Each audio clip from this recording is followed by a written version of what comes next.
Dear students, let us start the discussion on today's newspaper, that is 17th June 2017. The first article, Undoing the Gains. Here we will be talking about derailing of states' finances. If you observe, for the 2 years, the union government has chosen a path of macroeconomic stability and fiscal prudence. Even though growth is decreasing, it has given priority to the fiscal prudence. In this context, states are doing other way around. The combined deficit of the states together, it is around 3.5% of the GDP, and it is expected to increase as states are offering a series of farm waiver loans or loan waiver to the farmers. And second thing is, the state plus center entire deficit, if it is been calculated, it is expected to cross 7.5% in financial year 2016. It is way off the mark which is expected. So what will be the consequences of this? Investors, they will not be interested to invest in India, and their capital is going to fly away once macroeconomic stability is disturbed.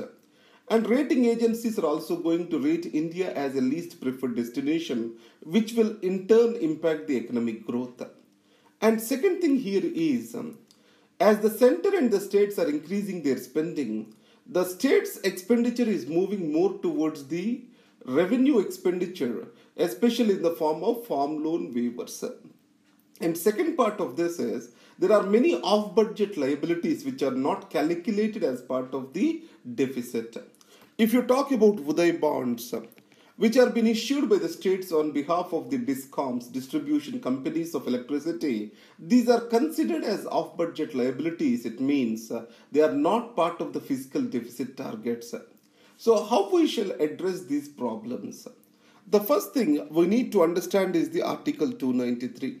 According to this, if the states have any of the liability to the center, they need to have the center's approval to borrow.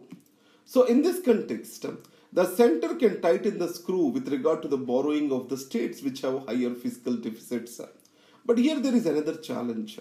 The fiscal deficit of states like Tamil Nadu is low and states like UP is very high. It means if we start tightening the screw, the worst affected are the poor states. That is another challenge. And if we want to regulate this change, there has to be better coordination in Ministry of Finance. So, with regard to the loans to states, it has been seen by the State Plan Division, and budget and fiscal deficits are been seen by the Budgetary Division. There appears no proper coordination among these two.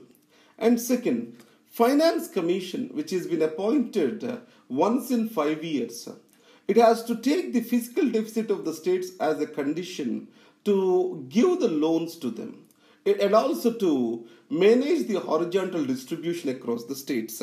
So the center to the states, the money allocations will be determined by the Finance Commission, as you know, the tax transfers. And among the states, these tax transfers have to be distributed. This is what we call it as horizontal distribution.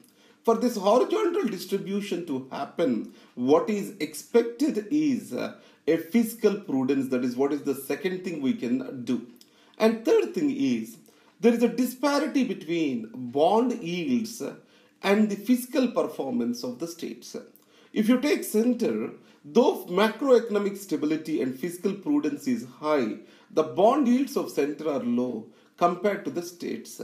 So market information asymmetry need to be corrected so that the bond yields of the states which are maintaining the fiscal prudence will be improved over the others. And finally, we have to understand that the states' needs are high in India. So here, we have to ensure that any of the expenditure to be made by the state also shall have a legislative oversight.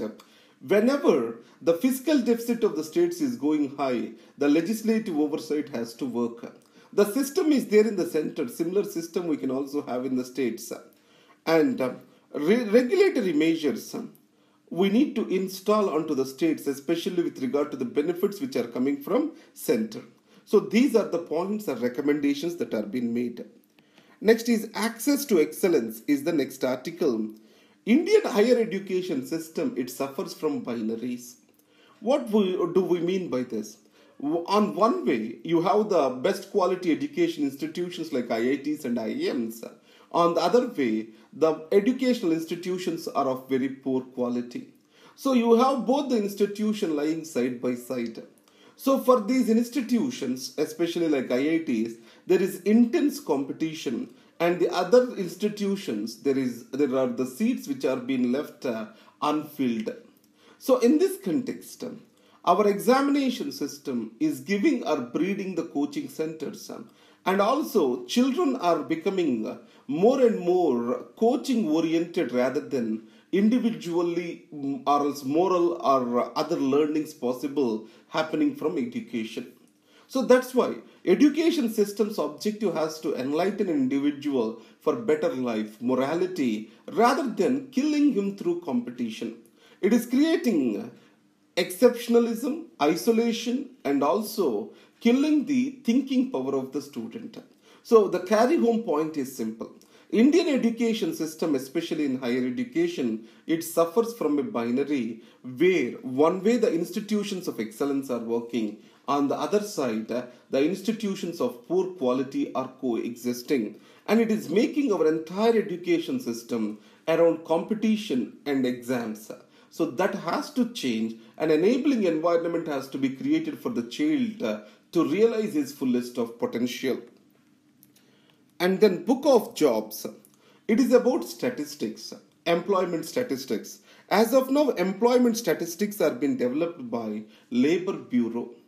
These statistics are just catching up the formal sector data, and they are also very irregular. Now, a committee was appointed under the chairmanship of Arvind Panagaria, the Niti Aayog vice chairman, and this committee recommended for a quarterly report and then an annual report which also includes a report or data on the informal sector. So the labor data, if it's one streamlined, it will provide us the right inputs for policy decisions. That is what is this article is talking about. And then deep sea dive. You know that recently BP, British Petroleum and Reliance have come together for an investment of 40,000 crore in Krishna Godavari basin. Here, such a huge investment we can encourage for the others to enter into. Here, we need to give success to the governmental pricing policy and marketization of all the petroleum products. If you observe, the pricing of the petroleum and other oil and gas is going to change on a daily basis rather than being on a fortnight basis. And second, government has revised the rates for deep sea exploration and also deep sea and extraction from deep wells. So that's why it can be better stated as a win for the government policy. And then, so in the front page, Aadhaar must for bank accounts now. You know, the government is in hurry to consolidate the data and to develop big data. Obviously, the concerns here are privacy and also concerns of safety. So data safety. So government is in hurry. Already Supreme Court has warned the government on this. Now government has proposed that all the bank accounts need to be linked with Aadhaar. It means that your bank accounts, if do not exist as of now, it is supposed to be linked while you are taking the bank account. If you already have a bank account, it has to be linked before the year end of 2017. So that's what is been proposed by the center. Puducherry government demands more powers. So Lieutenant Governor versus elected government in Puducherry, there is a growing conflict where Lieutenant Governor Kiran Bedi is asking for all the officers to report to her, bypassing the Chief Minister. So in this case, it is an overstepping of his or her role as governor. That's what the Narayana Swamy Chief Minister is asking for. In this context, Puducherry Assembly has passed a resolution asking the centre to curtail the powers of the Lieutenant Governor if there are any. And then, let's go to the news page. Swiss ratifies the Pact on Information Sharing. You know that Swiss banks are the the Switzerland is the tax haven, and also it is known for banking sector. And most of the money is laundered through Swiss banks. So in this context, information sharing with Swiss banks is very critical. So Swiss banks, what they are doing in now is they are going to automatically exchange the information with countries like India. But however, privacy of its customers is expected to be protected. And then the center is talking about bringing in Data Protection Act to improvise the situation in the country, especially to make India a 1 trillion digital economy. That's what this article is talking about. A slew of measures are suggested. The startup clusters will be created, and then a data protection policy is going to be put in place. Electronics manufacturing policy is going to come in place. All these are being stated over here. So these are the article today. And at the end, I have given you the notes which is visible at laix.in/civils prep. You can go there and you can see, look at this. Thank you very much. All the best.